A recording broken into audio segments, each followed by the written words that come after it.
وما كنت لديهم إذ يلقون أقلامهم أيهم يكفر مريم وما كنت لديهم إذ يختصمون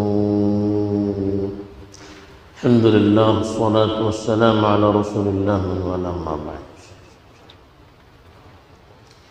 پیچھے جو آیات تلاوت کی گئی تھی اس میں اللہ تعالیٰ نے اپنی ایک قدرت کا اظہار کیا تھا کہ حضرت زکریا علیہ السلام کے گھرانے میں ایسی عمر میں بچہ پیدا ہوا، عام طور پر جس عمر میں کسی کے بچے پیدا نہیں ہو سکتے، تو ایک اللہ کا ایک معجزہ تھا کہ بوڑھا باپ بانچ عورت اللہ نے اپنے فضل سے ان کو اولاد دی، تو ایک معجزہ اللہ نے یہاں بیان کیا۔ اب جو آیات تلاوت کی گئی ہیں یہاں سے ایک دوسرا معجزہ حضرت مریم علیہ السلام اور حضرت عیسیٰ علیہ السلام کے قصے کو بیان کر کے اللہ بیان کر رہے ہیں کہ کس طرح سے بن باپ کے اپنی قدرت سے اللہ نے ایک بچے کو پیدا کیا، اور بغیر شوہر کے ایک عورت کی کوکھ سے اللہ نے ایک بچہ نکالا۔ تو اللہ تعالیٰ چاہتے ہیں تو اپنی قدرت سے جس طرح سے چاہے اپنے معجزے کو ظاہر کر سکتے ہیں، یہ اللہ تعالیٰ بتانا چاہتے ہیں۔ تو حضرت مریم علیہ السلام کو خطاب کر کے اللہ تعالیٰ فرماتے ہیں وَإِذْ قَالَتِ الْمَلَائِكَةُ يَا مَرْيَمْ، اور وہ وقت بھی قابل ذکر ہے جب فرشتے نے کہا کہ اے مریم اِنَّ اللَّهَ اصْطَفَاكِ، بے شک اللہ نے تمہیں منتخب کیا ہے، وَطَهَّرَكِ، اور تمہیں پاک کر دیا ہے، وَاصْطَفَاكِ عَلَى نِسَاءِ الْعَالَمِينَ، اور عالموں کی عورتوں پر تمہیں اس نے منتخب کیا ہے۔ تو فرشتے کو اللہ تعالیٰ نے حضرت مریم کی خدمت میں بھیجا تھا۔ وہ فرشتے کون تھے؟ حضرت جبرائیل علیہ السلام تھے۔ تو ایک فرشتے کے لیے بھی جمع کا صیغہ استعمال کیا گیا ہے، اور ایسی کئی نظیریں قرآن میں ملتی ہیں۔ ابھی کس طرح سے اللہ نے فرشتے کے ذریعے سے حضرت مریم کو خطاب کیا، اس کی کیا صورت ہو سکتی ہے وہ تو اللہ ہی جانتے ہیں۔ تو اس میں ایک تو کہا کہ اللہ نے آپ کو منتخب کیا، عام عورتوں سے اللہ نے حضرت مریم کو منتخب کیا تھا۔ کیوں منتخب کیا تھا؟ نظر کے طور پر اللہ نے ان کو قبول کیا، جیسے کہ پیچھے بتایا گیا تھا اس زمانے میں بچوں کے دین کی خدمت اور مسجد کی خدمت کے لیے نظر ماننے کا سلسلہ تھا، وہ حکم کی طرح تھا کہ ان کی شریعت میں یہ قابل قبول تھا یہ حکم، لیکن بچی ہو تو اس کو قبول نہیں کیا کرتے تھے۔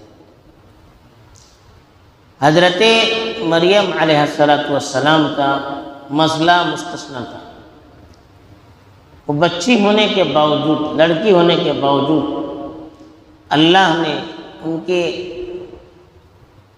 ان کی والدہ کی دعا کو قبول کیا اور انہیں اپنے گھر کی خدمت کے لیے اللہ تعالیٰ نے منتخب کیا۔ تو اس لیے پہلا جو اصطفیٰ ہے اس کے بارے میں علماء نے لکھا ہے کہ یہ ان کی ماں کے نظر کو قبول کر کے ان کو اپنے گھر کے لیے منتخب کرنا مراد ہے۔ تو اللہ نے آپ کو منتخب کیا، استفی مانے چننا، منتخب کرنا، وطہرک، اور آپ کو پاک قرار دیا۔ اب پاک کیسے قرار دیا؟ بہت سے علماء نے لکھا ہے کہ حضرت مریم علیہ السلام حید و نفاس کی گندگی سے پاک تھی۔ حضرت فاطمہ علیہ السلام کے بارے میں بھی یہی بات بیان کی جاتی ہے۔ تو حضرت مریم علیہ السلام یہ پوری طرح سے ظاہری اور باطنی گندگیوں سے پاک تھی۔ ظاہری اعتبار سے بھی جو گندگیاں ہو سکتی ہیں، اور روحانی اور باطنی اعتبار سے بھی جو گندگیاں ہو سکتی ہیں ان ساری چیزوں سے پاک تھی، اللہ نے ان کو پاک قرار دیا۔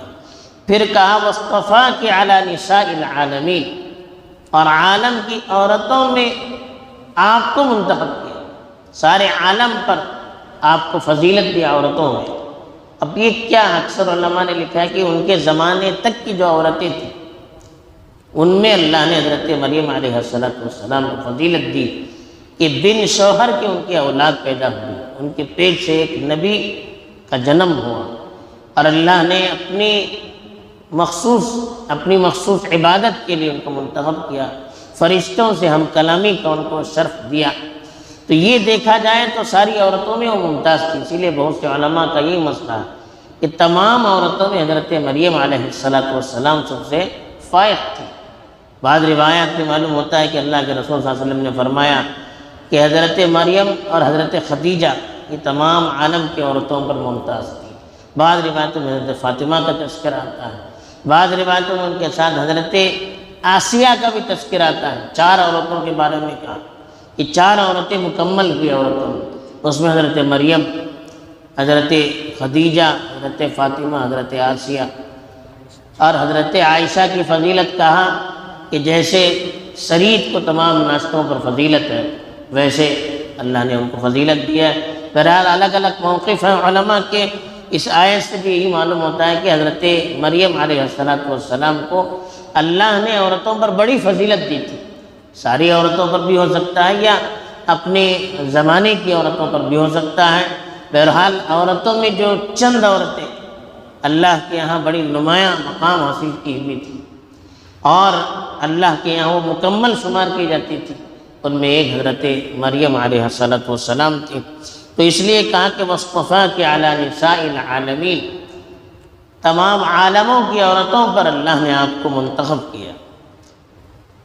پھر حضرت مریم سے خطاب کر کے فرمایا یا مریم اقنتی لربک، اے مریم اپنے پروردگار کی اطاعت کر۔ قنوت کے معنی اطاعت کے آتے ہیں۔ اب وہ اطاعت کی الگ الگ صورتیں ہو سکتی ہیں، نماز پڑھ کے، روزے رکھ کر، اللہ سے خشوع اور خضوع اختیار کر کے، طویل سجدے کر کے، طویل قیام کر کے، اللہ کے سامنے آہوازاری کر کے، جو بھی شکلیں ہو سکتی ہیں اطاعت کی، وہ سب اس میں شامل ہے۔ تو کہا کہ اے مریم تو اپنے پروردگار کی اطاعت کی، واسجدی اور سجدہ کر، اور ارکعی مع الراکعین، اور رکوع کرنے والوں کے ساتھ رکوع کر، یعنی نماز پڑھنے کی اور اللہ کی اطاعت کرنے کی ان کو تاکید کی گئی۔ اب جانتے ہیں کہ حضرت مریم علیہ السلام کتنی پاکیزہ، پارسا، عابدہ اور قانتہ عورت تھی کہ ہم سوچ نہیں سکتے۔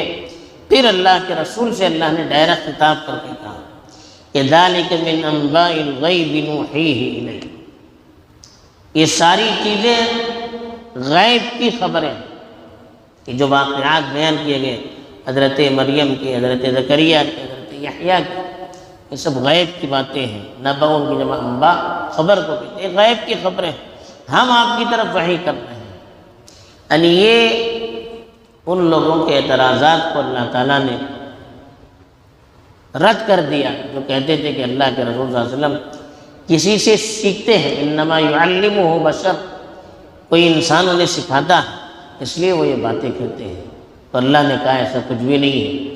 اللہ کے رسول مکے میں رہتے تھے، وہاں کوئی ایسا شخص نہیں تھا جو آپ کو سکھا سکے، ایسا کوئی ثبوت بھی نہیں ملتا ہے کہ آپ نے کسی سے سیکھا ہو۔ آپ پڑھے لکھے بھی نہیں تھے کہ کسی کتاب میں آپ نے پڑھا ہو۔ پھر یہ معتبر خبریں، پرانے واقعات کیسے آپ کو معلوم ہو؟ تو اللہ نے کہا کہ یہ غیب کی باتیں ہیں جو ہم نے تم پر وحی کے ذریعے سے نازل کی، ہم نے وحی کے ذریعے سے آپ کو بتایا۔ وَمَا كُنْتَ لَدَيْهِمْ إِذْ يُلْقُونَ أَقْلَامَهُمْ أَيُّهُمْ يَكْفُلُ مَرْيَمَ، آپ ان میں اس وقت نہیں تھے ان کے درمیان جب وہ لوگ اپنا قلم ڈال رہے تھے، یعنی قرآن نکال رہے تھے اس بات کے لیے کہ مریم کی کفالت کون کرے گا۔ پیچھے بھی بتایا تھا کہ حضرت مریم علیہ السلام کو ان کی والدہ نے جب نظر کے طور پر مسجد اقصیٰ کی خدمت کے لیے پیش کیا تو حضرت مریم چونکہ بڑے باپ کی بیٹی تھی، ان کے والد اس مسجد کے امام رہ چکے تھے، اس لیے وہاں کے جو بڑے بڑے پیشوا تھے، بزرگان دین تھے، ہر ایک نے پیشکش کی میں اس کی کفالت کروں گا۔ ہر ایک یہی چاہتا تھا کہ اس بچے کی کفالت میں کروں گا، اس کی ذمہ داری میں سنبھالوں گا، اس کی تربیت میں کروں گا۔ اب مسئلہ پیش آیا کون کرے، تو قرآن نکالا گیا۔ اب قرآن میں تیر یا اس طرح کی کوئی چیز دریا میں ڈال دی گئی، جو اوپر آئی اسی کے نام کرے، فال نکلا کہ یہی ان کی پرورش کرے گا۔ تو قرآن ڈالنے کے الگ الگ انداز ہوتے ہیں، تو ان کے زمانے میں وہ انداز تھا، اسی لیے کہا کہ آپ اس وقت نہیں تھے جب وہ اپنے اپنے قلم کو دریا میں ڈال رہے تھے، یعنی وہ تیر یا کوئی چیز قرآن نکالنے کے لیے دریا میں ڈال رہے تھے کہ ایہم یکفل مریم، مریم کی کفالت کون کرے گا۔ آپ فال نکلا حضرت زکریا کے نام، قرآن نکلا ان کے نام، تو پھر حضرت زکریا کے ذریعے سے ان کی تربیت کی گئی۔ وما كنت لديهم اذ يختصمون، اس وقت بھی آپ نہیں تھی جب آپس میں وہ لڑ رہے تھے، کون کفالت کرے گا، اس کے لیے وہ آپس میں لڑ رہے تھے۔ اللہ کے رسول صلی اللہ کہہ رہے ہیں کہ آپ اس وقت نہیں تھے۔ پھر معلومات کیسے حاصل ہوئی تھی؟ اللہ نے وحی کے ذریعے سے یہ باتیں اللہ کے رسول تک پہنچائی۔ بہرحال ان آیات میں اللہ تعالیٰ نے ایک تو حضرت مریم علیہ السلام کی فضیلت بتا دی، دوسرے اللہ نے یہ بتا دیا کہ اللہ جس کو چاہے اپنے لیے منتخب کر سکتے ہیں، تیسرے غیر نبی پر بھی اللہ تعالیٰ فرشتے بھیج کر اپنا پیغام پہنچا سکتے ہیں، چوتھی چیز اللہ کے رسول صلی اللہ علیہ وسلم کے نبی ہونے پر اس سے دلیل ملتی ہے کہ آپ نہ پڑھے لکھے تھے نہ کسی سے سیکھا تھا، پھر بھی اس وقت کی پوری باتیں پوری تفصیل اور صحت کے ساتھ اللہ کے رسول صلی اللہ علیہ وسلم بیان کر رہے تھے۔ اس سے اللہ کے نبی کی نبوت اور سچائی پر بھی دلیل ہمیں ملتی ہے۔ اللہ تعالیٰ ہمیں سمجھ عطا فرمائے اور قرآن کے پیغام کو صحیح طور سے سمجھ کر اس پر عمل کرنے کی توفیق دے۔ آمین۔ وآخر دعوانا الحمد للہ رب العالمین۔